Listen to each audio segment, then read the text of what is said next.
लेकदबनी अदुगा अखोई लेबे इशूसिंग अदि कुतुब मसक खंगो सिंगदबनी अदुगा अखोई माफी सेमित्रबा सेंट्रल सिक्योरिटी फोर्सिंग खुद हंगदबनी मखोना मरम होना मणिपुर प्रॉब्लम असिदा थोली अदुगा गवर्नमेंट इंडिया नो लसन के अदि कुल समी याव प्रॉब्लम से सही ओम भारत सरकार पर से मणिपुर मियामो रेस्पेक्ट तौदबनी डेमोक्रेटिक ओइना यिंगदबनी अदुबो लोई लमगी मखादा अखोई खुनाय असि मुतनो होनबनी मरम अदुना मसी असि अखोई को कैथेन दिगा होरनगा कैसामपर फावबा मैरागी रिली असि डेमोक्रेटिक ओइ ससबने अदु गवर्नमेंट इंडिया ने यामना थुमना अखोइदे थाजब पीबदो नत्ते थमगन ओधोपदनी होजि मणिपुर आईटीपी एकोसिमेन इसिंग बुबोने लेरी मणिपुर होजि प्रॉब्लम क्या पिकन लेरी खुनाय असि मुतनो मांगा नबा होनबगी पॉलिसी सिंग खुद लेकदबनी नथगदि हेन अकन अकन खोंजल तरतला ममैददी मणिपुर से मैखू वाद कारकनी सिविल वार लाकने है गवर्नमेंट इंडिया खंगदबनी मणिपुर लेरिबा उसिंबसिंग लोनना लेजिस्लेचरसिंग पुनमक गवर्नमेंट की पार्ट खुदिमकना मणिपुर मियांगी इहुन खंगना तब तौगदबनी नथगदि हेन अकन अकन खोंजल लाकने है थंगदि थैंक यू पहिले पहिले Meena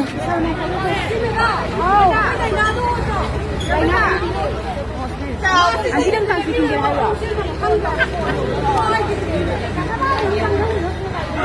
hay là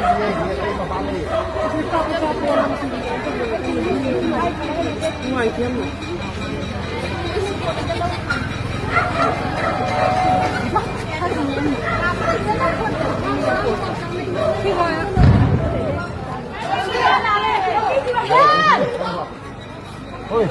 mà năm nay chứ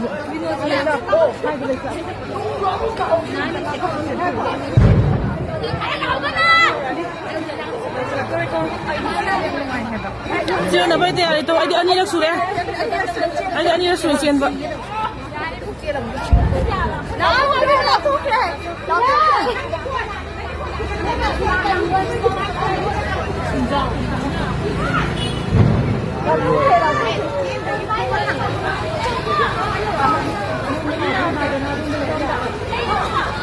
Chắc phát thịt đấy luôn là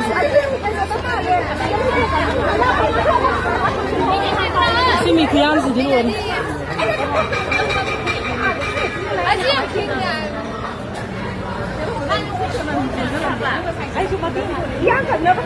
lại là mày ăn chia là gì mày ăn cái thua này này nó thế nào cái nữa vui vậy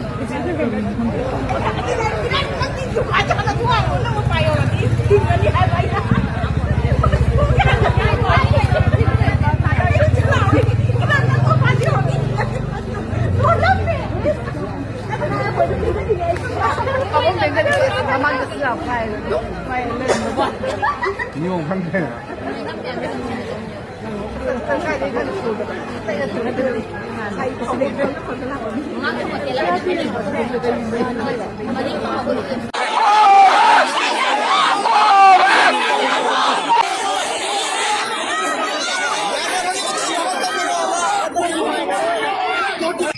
हौजी अने लेजरीब मफम से अखोई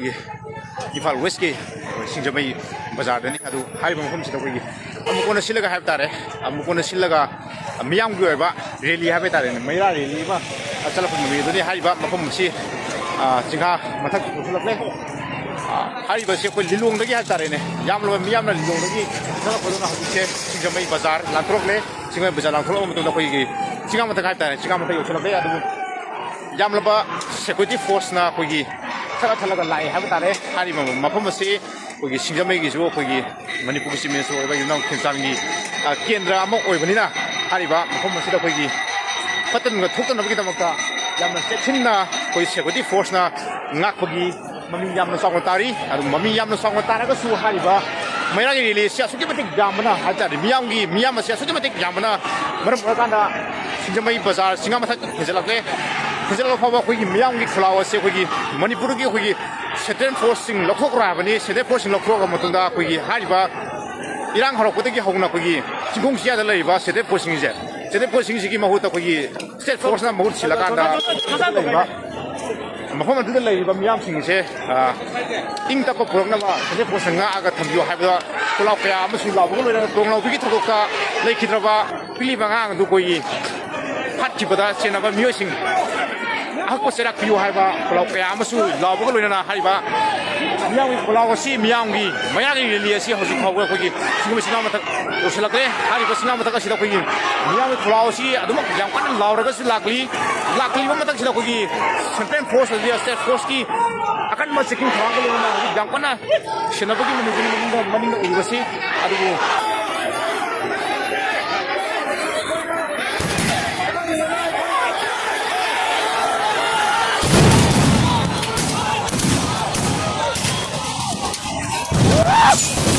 Ôi, nung para.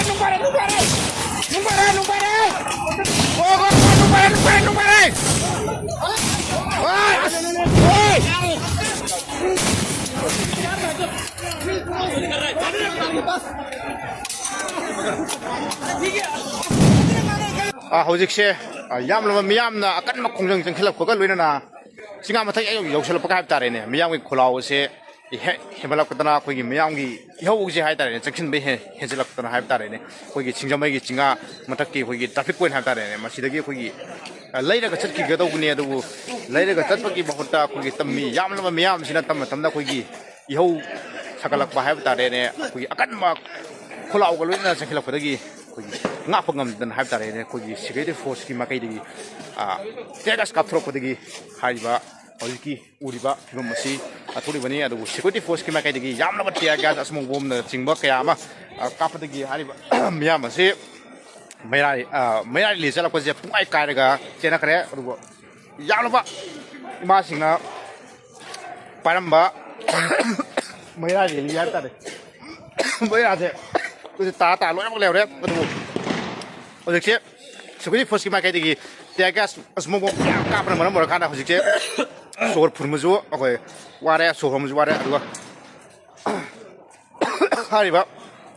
ꯍꯧꯖꯤꯛꯁꯨ ꯃꯈꯥ ꯇꯥꯅ ꯂꯦꯞꯇ꯭ꯔꯦ ꯍꯥꯏꯕ ꯇꯥꯔꯗꯤ ꯍꯧꯖꯤꯛꯁꯦ ꯄꯨꯡ 10 ꯇꯥꯒꯗꯕ ꯃꯤꯅꯤꯠ 10ꯃꯨꯛ ꯋꯥꯠꯂꯤ ꯑꯗꯨꯕꯨ ꯄꯨꯡ 10 ꯃꯤꯅꯤꯠ ꯋꯥꯠꯂꯤꯉꯩꯁꯤꯗꯒꯤ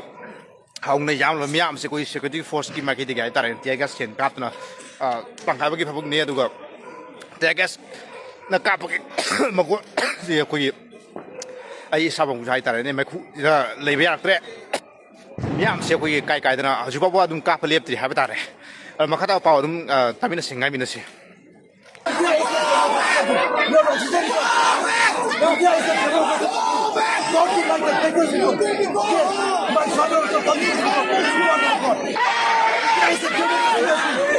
Don't you like